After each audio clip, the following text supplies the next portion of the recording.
নমস্কাৰ।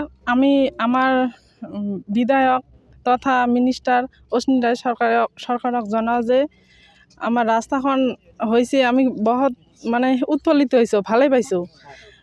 আমাৰ এতিয়া যে এনেকুৱা কৰি কামটো কৰিলে মানে একমাহ নাই হয়তো ৰাস্তাখন মানে দুফালে খুলি যাই আছে, অসুবিধা হৈ আছে। এতিয়া ল'ৰা ছোৱালী ঘূৰি ফুৰে, তাত কাৰোবাৰ ভৰি খুন্দা যাব পাৰে, কটা যাব পাৰে। সেইকাৰণে আমি প্ৰধানমন্ত্ৰী তথা আমাৰ বিধায়ক অশ্বিনী ৰায় চৰকাৰক অনুৰোধ জনাওঁ যে এই ৰাস্তাখন যাতে ভাল হয়। মই ঘৰিলাঙা জিপিত থেকে কৈছোঁ।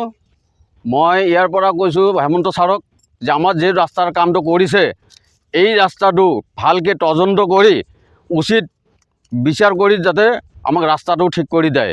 আৰু আমাৰ মাননীয় যে আমাৰ MLA আছে বা মন্ত্ৰী চাহাব আছে, মন্ত্ৰী চাহাবক মই অনুৰোধ কৰিছোঁ যাতে আমাৰ ৰাস্তাটা নিজে আহি তদন্ত কৰি উচিত বিচাৰ কৰি যাতে আমাক ৰাস্তাটা পুনৰ ঠিক কৰি দিয়ে।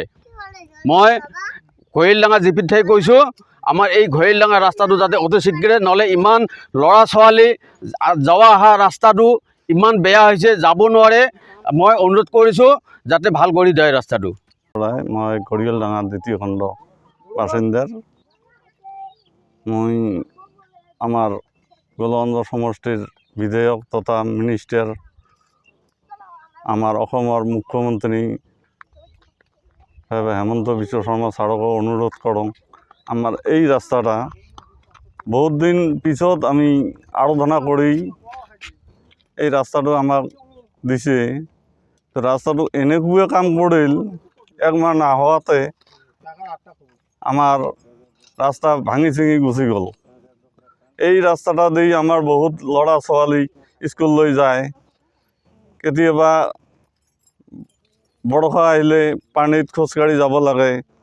আমি খুব খুশি হৈছোঁ এই ৰাস্তাটো হোৱাৰ পাছত, বোলে এই ৰাস্তাটো আমাৰ অশ্বিনী ছাৰে দিছে, আমি খুব খুশি হৈছোঁ। কিন্তু এনেকুৱা কাম কৰিল, এনেকুৱা দুৰ্নীতি কাম কৰিল, ভাবিব পৰা নাযায়।